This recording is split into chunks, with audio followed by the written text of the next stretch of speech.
मैदानमा लुम्बिनी र कर्णाली बीच प्रतिस्पर्धा हुनेछ भने सुर्खेत जिल्लाका सम्पूर्ण पदाधिकारी र सदस्यज्यूहरूलाई पनि आसन ग्रहणको लागि अनुरोध गर्दछु।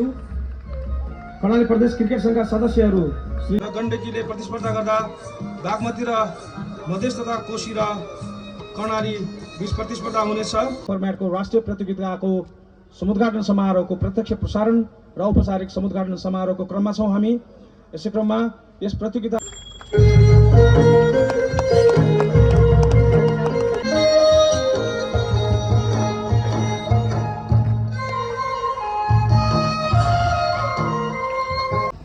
समृद्ध र परिचय गराउनका निम्ति जुन खेलको आयोजना गर्नुभयो त्यसका निम्ति म त्यो संस्थालाई प्रदेश सरकारका तर्फबाट म धेरै धेरै धन्यवाद भन्न चाहन्छु।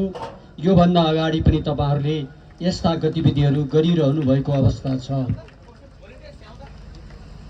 संस्थाको सबैभन्दा महत्त्वपूर्ण भूमिका हुन्छ, तर त्यो संस्थाको केन्द्रीय तहमा व्यक्तिको पनि उपस्थितिको उत्तिकै महत्त्व रहन्छ भन्ने कुरा यो आजको कार्यक्रमका सन्दर्भमा थोरै चर्चा गर्नु मैले उपयुक्त ठाने। यो संस्था थियो नै, धेरै वर्ष अगाडिदेखि नै थियो, गतिविधि गरि नै रहेको एउटा अवस्था थियो। तर पछिल्लो चोटि पदम खड्काले प्रदेशमा र केन्द्रमा आफ्नो उपस्थिति जनाइसकेपछि त्यो संस्थाको र त्यो क्षेत्रको खेल्नु भएको छ। त्यसका निम्ति पनि म त्यो संस्था सहित स्वयं आजका कार्यक्रमका अध्यक्ष पदम खड्कालाई पनि म धेरै धेरै धन्यवाद भन्न चाहन्छु। र यसबाट हामी अरू क्षेत्रमा प्रतिनिधित्व गर्ने साथीभाइहरूले पनि सामूहिक प्रयत्नका आधारबाट आफ्नो क्षेत्रको विकास र निर्माणका निम्ति भूमिका खेल्ने कुरामा यो कार्यक्रमले हामी सबैलाई थप प्रेरणा दिनुपर्छ भन्ने कुरा पनि म यहाँ तपाईहरुका बीचमा राख्न चाहन्छु। प्रदेश सरकारको आफ्नो सीमित साधन र स्रोतका बीचबाट कर्णालीको खेल जगतको विकास मात्रै होइन, कर्णालीलाई खेल क्षेत्रको हब विकास गर्नका निम्ति केही संरचनाहरू बनाएका छौं, केही काम गर्ने सोचहरू अगाडि बढाइरहेको एउटा अवस्था छ। तर दुई सरकारका बीचको आवश्यक तारतम्य र समन्वयका कारणले गर्दा 10औं राष्ट्रिय खेलकुद विगतमै भइसक्नु पर्ने अवस्था थियो, तर आजसम्म गर्ने भनेका छौं, भइसकेको अवस्था छैन। त्यतापट्टि आफ्नो प्रदेश सरकार विगतमा पनि तयारी अवस्था थियो, आज पनि रहिरहेको एउटा अवस्था छ। म यो कुरा यहाँ राख्न चाहन्छु।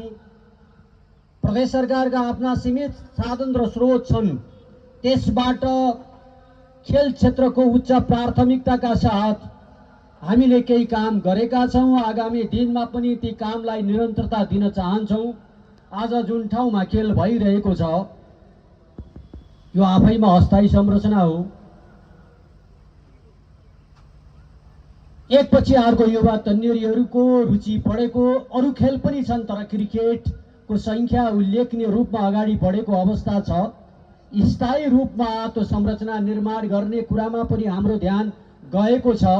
त्यतापट्टि क्यानको पनि सहकार्य हुने कुरा थोरै मात्रामा अगाडि बढाइदिनु भयो भने क्यान र प्रदेश सरकारको सहकार्यका आधारबाट स्थायी र सुविधाजनक क्रिकेट मैदान निर्माण गर्ने कुरा सफलतामा अगाडि बढ्न सकिने एउटा अवस्था हुन्छ।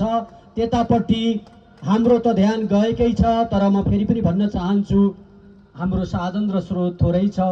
उद्योग कल कारखाना नगन्ने अवस्थामा छ, निजी क्षेत्र भर्खर उड्दै गरेको एउटा अवस्था छ। त्यसका निम्ति हामीले संघीय सरकारको गरे पनि नगरे पनि मुख ताक्नुपर्ने अवस्थाको प्रदेशका रूपमा रहिआएको अवस्था छ।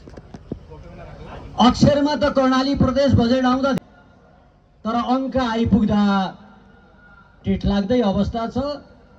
त्यसको निरन्तरता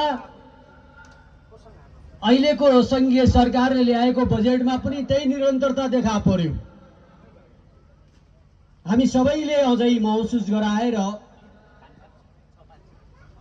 क्यान, संघीय सरकार, प्रदेश सरकार प्रेमनगरको हकमा स्थानीय सरकार सहित मिलेर खेलका पूर्वाधार र विकास निर्माण गर्ने कुरामा हाम्रो ध्यान गएको छ, ध्यान जानेछ। आवश्यक पहल कदमी गर्ने कुरा म तपाईहरुका बीचमा राख्दै जो सातै प्रदेशबाट आउनुभएका खेलाडीज्यूहरू, प्रशिक्षकहरू, निर्देशकज्यूहरू, क्यानका पदाधिकारीहरूको सुर्खेतको बसाई फलदायी होस्, आरामदायी होस्। नेपाल प्रहरी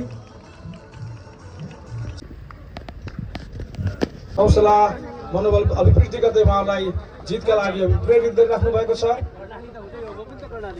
कान्तिपुर आजदेखि कर्णाली प्रदेशको राजधानी सुर्खेतमा सुरु हुन गइरहेको 19 वर्ष मुनिका महिलाहरूको राष्ट्रिय सँगसँगै खेलाडीहरूको हौसला अभिवृद्धिका लागि मैदानमा उत्रनु भएको छ।